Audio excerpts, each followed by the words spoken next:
Hello, question number 9. Two similar sphere having plus q and minus q charge are kept at a certain distance.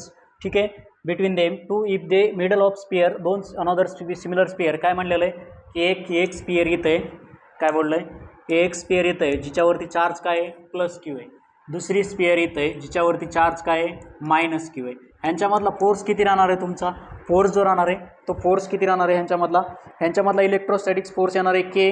आता electrostatics ए आणि C मधला हे force magnitude काय किती येणार तुमचं k q square by r square. ठीक आहे, ह्यांचं मॅग्निट्यूड येणार आहे. ठीक आहे, नंतर काय करणार होतं तुमचं ह्यांचं डिस्टन्स किती होतं तुमचं आर होतं. ह्याच्यामध्ये तिसरी स्पियर ठेवली जिचं प्लस क्यू चार्ज असणार आहे, चार्ज किती असणार आहे प्लस क्यू चार्ज आहे. आता यांच्यामध्ये डिस्टन्स काय राहणार तुमचं, हे डिस्टन्स होईल r/2, हे डिस्टन्स होईल r/2. ह्याचे एफ डॅश कॅल्क्युलेट करायचा, एफ डॅश कॅल्क्युलेट करायचा तर एफ डॅश काय येणार तुमचा, एफ डॅश जो येणार आहे तो फोर्स इथं एफ एची एफ ए बी आणि सी. ठीक आहे, इथं फोर्स एफ एची डायरेक्शन हीच आहे, त्यानंतर एफ बीची डायरेक्शन सेम आहे. मग फोर्स किती येणार तुमचा, फोर्स जो येणार आहे तो फोर्स किती येणार तुमचा, तो फोर्स किती येईल तुमचा, तो फोर्स येईल F dash is equal to F A plus F B. किती येणार आहे के क्यू स्क्वेअर अपॉन मॅग्निट्यूडच कन्सिडर करा, क्यू स्क्वेअर अपॉन डिस्टन्सचा स्क्वेअर पण डिस्टन्स काय आहे तुमचं r/2 आहे. डिस्टन्स काय आहे r/2.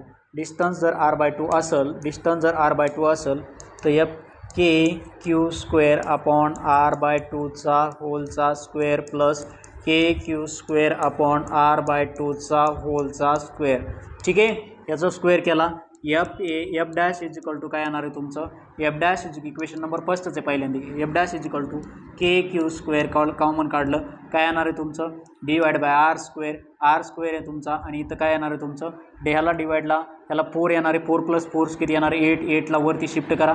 F dash is equal to काय येणार आहे तुमचा 8 k q square upon r square. F dash जो असणार आहे तो k q square upon r square कोण आहे तुमचा एफ आहे, म्हणजे 8 टाइम्स ऑफ एफ. आणि डायरेक्शन काय राहणार आहे तुमची, डायरेक्शन तुमची towards plus minus q charge cut राहणार आहे. ठीक आहे, डायरेक्शन ऑफ फोर्स काय राहते इलेक्ट्रोस्टॅटिक फोर्स तुमची प्लस कडून मायनस कट राहते. ठीक आहे, प्लस कडून मायनस कट राहते डायरेक्शन. आता तुम्हाला काय म्हटलंय की इथं तुम्हाला सेकंड क्वेश्चन मध्ये force between them two charges 0.06 metre apart is 5 newton. If each charge is moved towards the other 0.04 metre then the force between them will be तुमचा F1 फोर्स जो असतो तो इन्व्हर्सली प्रोपोर्शनल डिस्टन्सच्या स्क्वेअरला. F1/F2 is equal to काय राहणार आहे R2 upon R1 hole ब्रॅकेटचा काय राहणार आहे स्क्वेअर राहणार आहे. F1 किती दिलेला तुम्हाला 5 दिलेला आहे, F2 किती दिलेला आहे F2 कॅल्क्युलेट करायचा आहे. R2 किती दिलेलं आहे 0.04 दिलेलं आहे. ठीक आहे, R1 किती दिलेलं आहे 0.006 दिलेलं आहे. होल ब्रॅकेटचा काय करायचा आहे स्क्वेअर करायचा आहे. F2 जर इथं तुमचा येणार आहे तर 11 हे कॅल्क्युलेशन केलं 11.25 न्यूटन एवढं तुमची व्हॅल्यू एक्झॅक्ट व्हॅल्यू किती येणार आहे 11.25 न्यूटन एवढी व्हॅल्यू येऊन जाईल. ठीक आहे, ऑप्शन काय राहणार आहे तुमचं ऑप्शन नंबर बी राहील. ठीक आहे, ऑप्शन नंबर बी च्या नंतर question number 11 two charges in air repel each other by force इथं 10 to the power minus 14 Newton. and when air oil is introduced म्हणजे तुमचं एक मीडियम आलं जो इथं तुमचा इथं काय राहणार आहे मीडियम. मग तुम्हाला माहिती आहे की इथं डायलेक्ट्रिक कॉन्स्टंट काय असतोय फोर्स ऑफ एअरमध्ये फोर्स किती, फोर्स मीडियम मध्ये किती. ठीक आहे, आपल्याला तर कॅल्क्युलेशन काहीच करायचं नाही, मीडियम मधला फोर्स दिलेला आहे हा दिलेला आहे आणि एअर मधला फोर्स दिलेला आहे. के इज इक्वल टू किती राहणार आहे तुमचं के is equal to 1 × 10 to the power minus 4 त्यानंतर तुमचं जे एअर मध्ये दिलेलं आहे 2.5 × 10 to the power minus 5 Newton. ठीक आहे, के इज इक्वल टू काय येणार आहे 10 to the power 4 मधून 5 मधून 10 to the power 4 cancel 1/2.5 × 10 to the power minus 1 बाकी राहिलं बेटा.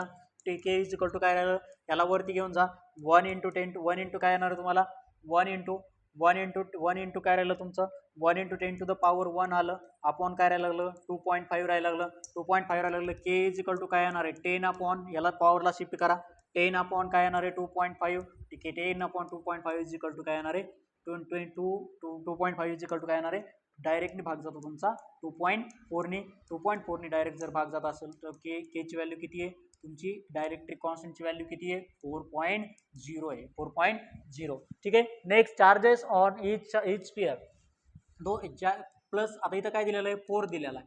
ठीक आहे, इथं पहिल्यांदा फोर्स किती दिलेला आहे तुम्हाला फोर्स दिलेला आहे तुमचा के 1/4πε राहणारच आहे पहिला चार्ज किती दिला आहे +7 इंटू 10⁻⁻⁻ -6 इंटू दुसरा चार्ज दिलेला आहे -5 इंटू 10⁻⁻⁻6 अपॉन डिस्टन्सचा स्क्वेअर.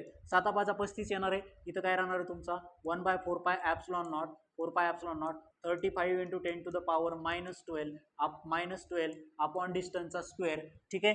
एफ डॅश काय येणार तुमचा 1/4πε0 1/4πε0 चार्ज काय आहे ते प्लस याच्यामध्ये +7 मध्ये -2 ॲड केला तर -5 इंटू 10⁻⁻ इथं +5 -6 अपॉन डिस्टन्सचा स्क्वेअर चलतच आलेला आहे. इंटू काय राहणार आहे तुम्हाला इंटू -5 मध्ये आणखी -2 ॲड केला -7 इंटू 10⁻⁻6 हा फोर्स काय -35 इथं किती येणार आहे minus is equal to -7×5 -35 into 10⁻⁻12 -12 upon काय येणार आहे डिस्टन्सचा